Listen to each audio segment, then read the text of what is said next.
கிறிஸ்துவில் பிரியமுள்ளவர்களே, கிறிஸ்து பிறப்பு விழாவின் வாழ்த்துக்களை உங்களோடு மகிழ்ச்சியோடு பகிர்ந்து கொள்கின்றேன்.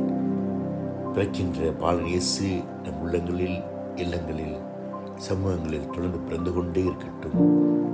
மகிழ்ச்சியை, மன நிறைவை, அமைதியை தந்து கொண்டே இருக்கட்டும். நாம் அவரையே தொட்டுக்கொண்டே இருப்போம், அவரையே கொடுத்து கொண்டே இருப்போம். நாம் அதிகமாக தேடுவது எது? திரையையா, இயேசுவையா?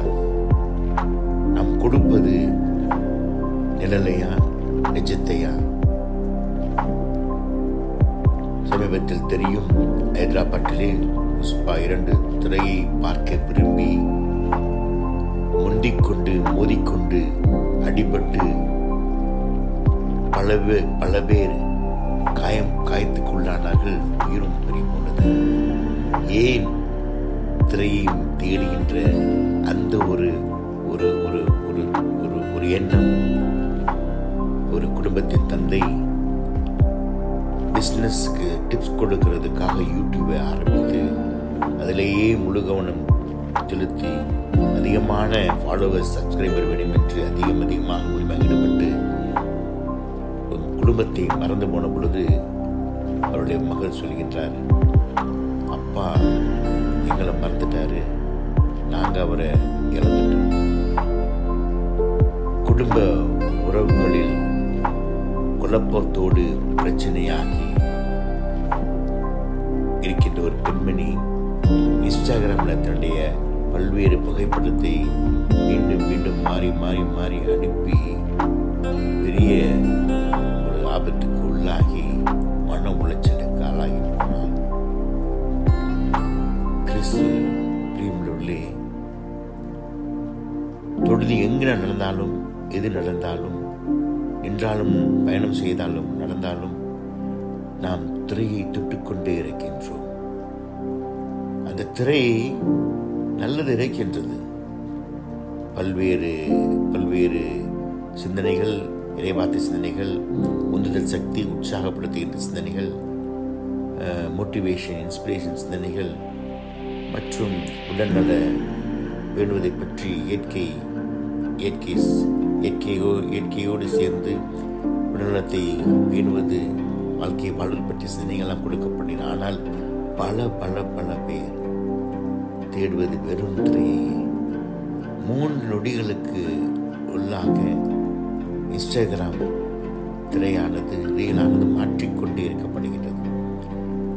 5 to 17 நொடிகளுக்கு மேலாக எந்த ஒரு திரையும் நாம் நிலையாக நிஜமாக தொடர்ந்து வைத்திருப்பது கிடையாது. ஏன்? உறுதி புஸ்தலுக்காக இருந்த தியானத்திலே பிள்ளைகளுக்கு ஒரு இறை வார்த்தையும் உறுதி புஸ்தல் தியானம் கொள்ளப்படும் சிந்தனைகளையும் இன்ஸ்டாகிராம் திரையில் செலுத்திய பொழுது நல்லா இருக்குது, மகிழ்ச்சியாக இருந்தது என்று ஒரு 3-5 நொடிகளுக்கு மட்டும்தான். அதை தொடர்ந்து தொட்டவுடன் வருவது அடுத்த ஸ்லைட், அடுத்த திரையில் வருவது ஒரு விளையாட்டை பற்றி, ஸ்போர்ட்ஸ் பற்றி, அதுக்கடுத்து ஒரு திரைப்படத்தை பற்றி, அதுக்கடுத்து பற்றி என்று பல்வேறு உலகத்தை பற்றி அல்லது பல்வேறு இவ்வாறு திரையை தொட தேடிக்கொண்டே இருக்கும் பொழுது, தொட்டுக்கொண்டிருக்கலும் தொடுவதும் நிலை இல்லாமல், நிஜம் இல்லாமல் மாறிக்கொண்டே இருக்கும் பொழுது நான் இயேசுவை தொடுவது கிடையாது, நான் இயேசுவை கொடுப்பது கிடையாது. கணம் தேடுகின்றது, தொடுகின்றது திரையாக இருக்கும் பொழுது அது என்னை உலக நிஜத்திலிருந்து, நிஜமான உலக நடப்புகள் என்னை தனித்து வைக்கின்றது. நிஜமான உலக நடப்புகளிலிருந்து என்னை பிரித்து வைக்கின்றது. உறவுகளிலிருந்து, உண்மையிலிருந்து என்னை தொலைதூரமாக இருக்கின்றது. ஆம், கிறிஸ்து பிரியமுள்ளவர்களே, இன்றைய கிறிஸ்து பிறப்பு விழா நான் தேடுவது இயேசுவாக, தொடுவது இயேசுவாக, நான் கொடுப்பதும் இயேசுவாக, இயேசுனுடைய வாழ்வாக, இயேசுடைய சிந்தனைகளாக, மதிப்பீடுகளாக இருக்க அழைக்கப்படுகின்றோம். இன்றைய முதல் வாசகத்திலே நாம் பார்க்கின்றோம், இஸ்ராயல் மக்கள் பிரிந்திருக்கின்றார்கள். யூத அரசு இஸ்ராயல் அரசு என்று பிரிக்கப்பட்டிருக்கின்றது. தாவீதுக்கு பிறகு அவர்கள் அசீரியர்களுக்கு பிறகு அந்த அரசில் அவர்களை அடிமைத்தனத்திற்கு அவர்களை பல்வேறு அடிமைத்தனத்துக்கு உட்படுத்தி ஆண்டார்கள். அவர்களுக்கு தேவையான உரிமையை வாழ்வை கொடுக்கவில்லை. அவர்கள் பயன்படுத்தப்பட்டார்கள். அந்த நிலையிலே அவர்கள் உருவாக்கி கொண்ட திரை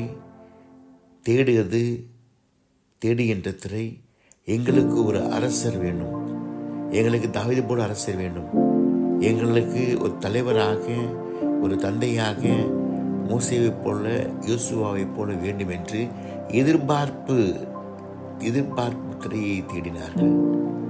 அந்த சூழ்நிலையில்தான் எசையா இறைவாக்கினர் சொல்கின்றார், இதோ நீங்கள் தேடுகின்றீர்கள், நீங்கள் எங்கெங்கோ தேடுகின்றீர்கள், உங்கள் எதிர்பார்ப்பதிலிருந்து வாருங்கள். யாவே இறைவன் உங்களை தேடி வருகின்றார், உங்களை தொட வருகின்றார், உங்களுக்கு அருகாமையில் வருகின்றார், நிழலாக தெரிகின்ற உங்களுக்கு நிஜமாக வருகின்றார்.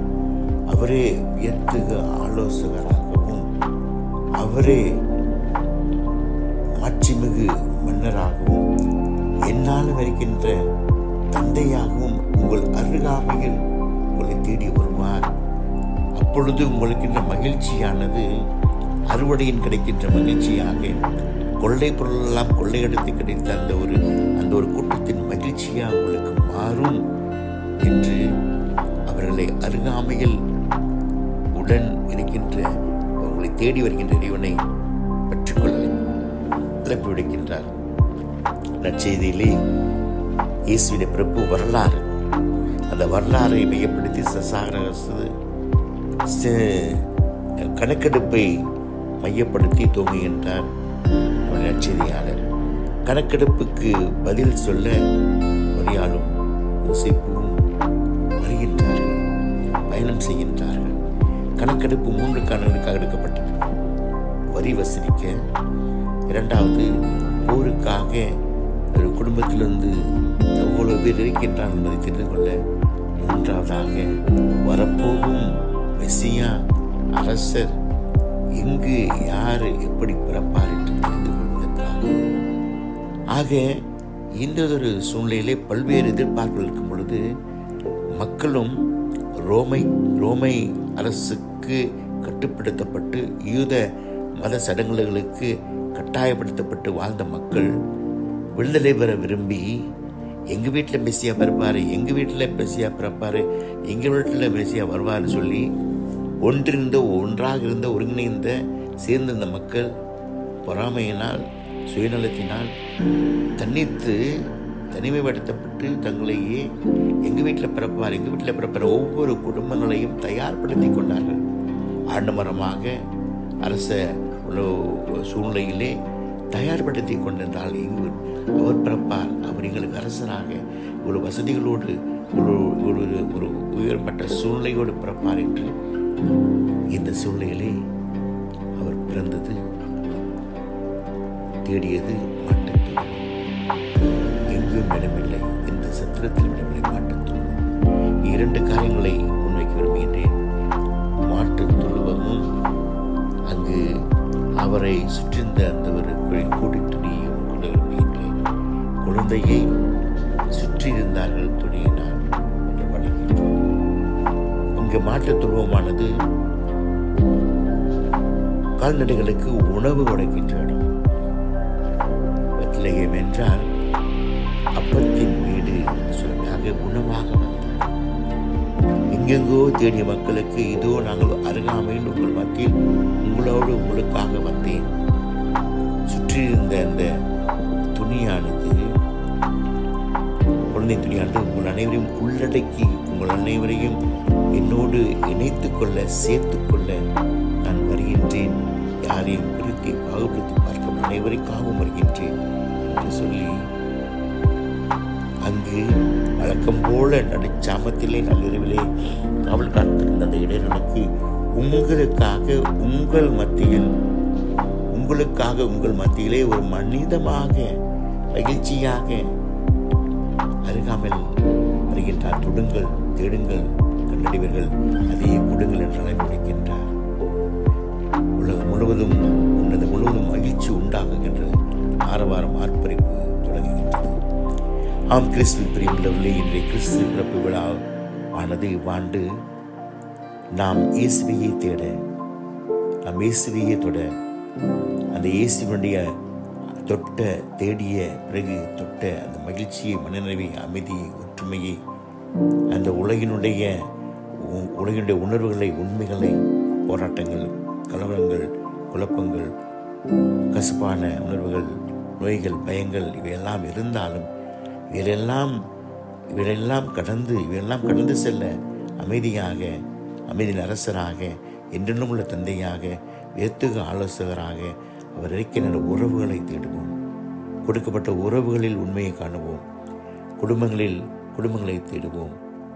குடும்பங்களில் உள்ள பிள்ளைகளுடைய வளர்ச்சியை, பிள்ளைகளுடைய உயர்வை தேடுவோம். ஜோயெக்ஸ் நோயல் என்ற ஒரு படமானது 1914ஆம் ஆண்டு நடந்த உலகப் போருடைய உண்மையை வெளிப்படுத்துகின்றது. உண்மையான சம்பவம்.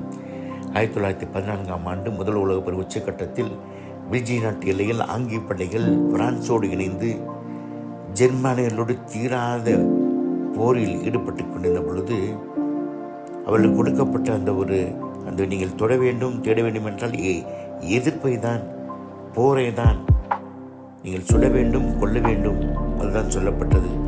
அப்பொழுது திருத்தந்தை நாம் பெனடிக்ட் அமைதிக்காக தூதுவிட்ட பொழுது அது மறுக்கப்பட்டது. ஆனால் அந்த ஒரு வன்முறையோடு, அந்த ஒரு எதிர்ப்பு எண்ணத்தோடு போரில் இருந்த பொழுது 1914ஆம் ஆண்டு இதே டிசம்பர் 24 இரவு ஜெர்மானிய படைகள் கிறிஸ்துவ மரத்தை அலங்கரித்தனர். தங்கள் நிலையில் சின்னம் கழித்து அலங்கரிக்கப்பட்ட மரத்தில் மெழுகுவர்த்திகளை ஏற்றினர். சின்னம் கழித்து போர் வீரர்கள் கிறிஸ்துவ கேரள் பாடல்களை சத்தமாக பாடினர். மறுபுறம் ஆங்கில பிரான்ஸ் படைகளும் பாடத் துவங்கினர். இருபுறமும் பாட சொந்தமில்லாத இரு எல்லைகளில் சொந்தமில்லாத இடத்தில் இருவரும் நடமாட ஆரம்பித்தனர். தரையை தொட்டு மற்றும் தங்களிடம் வந்த அனைத்து போர்க்கருவிகளையும் கீழே போட்டனர். அங்கங்கே இருந்த உடல்களை எல்லாம் புதைத்தனர். தங்களிடமிருந்த சிறு சிறு பொருட்களை பகிர்ந்து கொண்டனர். அங்கிருந்த அருத்தந்தை சாப்ளின் அவரை இணைத்து மகிழ்ச்சியோடு ஜெபத்தில் ஈடுபட்டார். ஆம், எதிர்ப்பு, வன்முறை, ஆவேசம் என்றெல்லாம் தேடிய தொட்டுக் கொண்டிருந்தவர்கள் அமைதியை, உறவை, இயேசுவையின் மகிழ்ச்சியை, சமாதானத்தை தொட்ட இரவு இதே இரவு 1914. நாமும் தொடுவோம், தேடுவோம் இயேசுவையே. அதே இயேசுவையின் அருளை, ஆசிரை, அன்பை உறவுகளுக்கு கொடுப்போம். உறவுகளோடு வாழ்வோம், உறவுகளோடு உயர்வோம், சாட்சி பகர்வோம். திரை நிஜமுள்ள நிழல். இயேசு கொடுக்கின்ற வாழ்க்கை, உயிர், உறவுகள் நிஜம். யாரும் விளக்கப்பட்டவர்கள், புறக்கணிக்கப்பட்டவர்கள் அல்ல. எல்லோரும் குடிலுக்கு சொந்தமானவர்கள்.